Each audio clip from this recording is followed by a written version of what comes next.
to live, he said that the actual word was kashab, which is the Hebrew word for one who assassinates using poison. Right.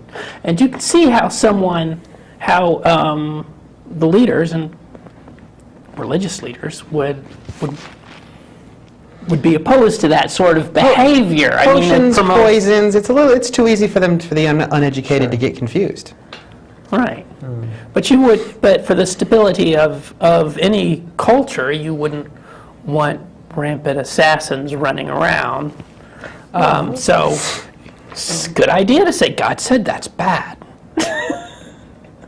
Yeah, that's interesting. So it's an open question whether it was an intentional or an honest mistranslation or misunderstanding. Right. There's it's a fun exercise to transliterate the Bible, to try and redact it and put the various different types of editorial eye to the source material versus the translated material. Right. And try to understand the context in which the text was written, the cultural and writing styles of the times, et cetera, to try and figure out what was the intent of the line.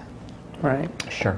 Even if you can accurately translate the words, and we know that Hebrew provides us some challenges with ancient Hebrew lacking lots of vowels and requiring context for translation. There's a number of incidents throughout the Bible where things are interpreted and reinterpreted later because they made better sense of it. Right.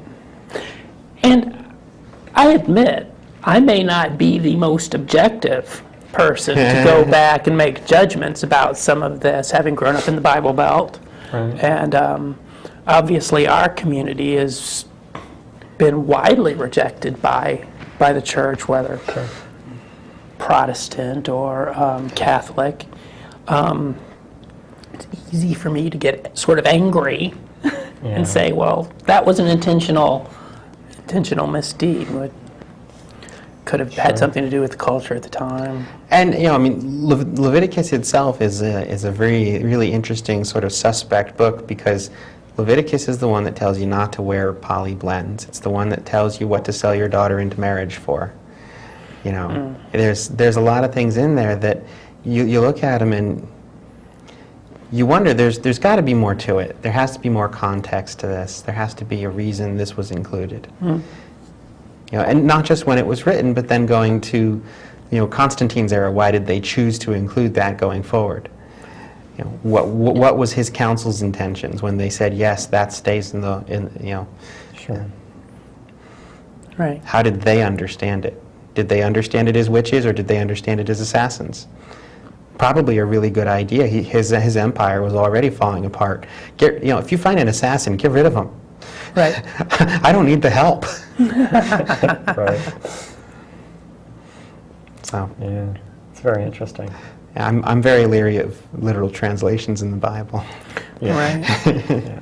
It's interesting that that in our community, certainly we as transsexuals,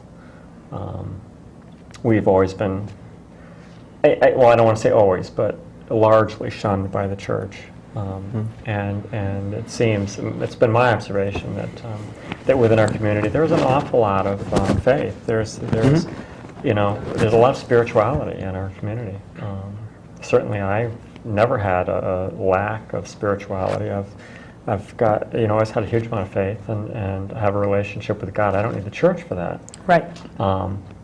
But it's interesting that those in our community tend to be shunned by the church, and I guess I was curious how I'm not sure how formal your the Wicca religion is, or what you have for affiliations with that, or I guess my question is how is the religion and the hierarchy in that religion, how are they on transsexualism? Very open and accepting, I've found. In the reading I've done, it's very affirming. There are books on gay witchcraft. Gay witchcraft, wow. That I can certainly go and bring in. People aren't hated. Hate is negative energy. Can't be doing with that. Yeah. Not a lot of organization. Loose groups. Covens are formed, and the community can be fairly insular, and has had to be. So it was, but then there are a lot of quote solitary witches, and I am one, and you're free to do your own thing. Sure. Develop your own relationship with the gods, the goddesses, the all power. Well, that was the organizing phrase that you started with, was to do no harm and be true to yourself. Right. Well, I mean, that is fundamentally the journey we go on, is to become true to ourselves. Sure. You know, I guess the point of discussion then would be whether or not that journey does any harm. Indeed. But I hope not. I think that the intense introspection and the intense evaluation of our lives in trying to figure out how to get from where we were to where we want to be is a path that, you know, is a path to enlightenment. So it's a very difficult thing, because we're all traveling it early on. We're traveling it alone. You know, if you don't have some kind of faith, some kind of strong sense of faith, I don't know how you get through it. Yeah. Whether that's faith in a formal religion and you pray to God for strength and assistance and guidance, or even just faith that tomorrow morning is a new day and I have a new chance to deal with my problems. You know, there's I think a real strong, I think we all end up having a very strong sense of faith in order to go down this journey and challenge the social norms and come out as ourselves. Sure. Sure, that's certainly true, and my faith was incredibly important to me in my transition. It was very, very comforting. You know, my relationship with God, and interestingly, I mean, I say God, but I think my feeling is, you know, I don't know what we have, you know, 47 different religions. Well, probably just in this country. But we have, you know, huge numbers of different religions, and I suspect that we all sort of are on the same page. We just don't know it. But it was very, very important to me, and it certainly was very comforting for me, and in a life that was very difficult. And so I am very grateful for that relationship that I have with God. But it was very important to me, and I know it's very important to a lot of people within our community.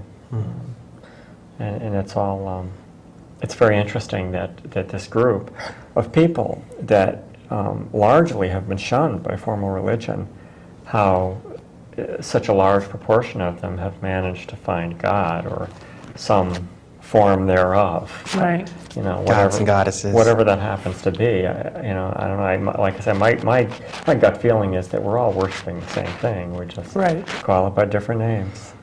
And who's to say God didn't say different things to different groups of people? Right. Sure. He said something different to the Celts than he said to others. Yeah. Or maybe he says what a certain group of people really need to hear at a certain time. Sure. And fundamentally, you talk about it as the all-power. Singular. There's one all-power. Mm-hmm. Right. The Christians in Catholic faith would name that God and attribute certain attributes to him. You know, other religions would name it Yahweh or Allah or the goddess or any number of other things. And folks would argue that atheists name it math and science as the means through which they explain the happenings of the universe. Sure. Yeah, it's interesting. It's the whole religious thing is terribly, terribly interesting, and I wish I had more time to study some of that stuff. It's on my to-do list.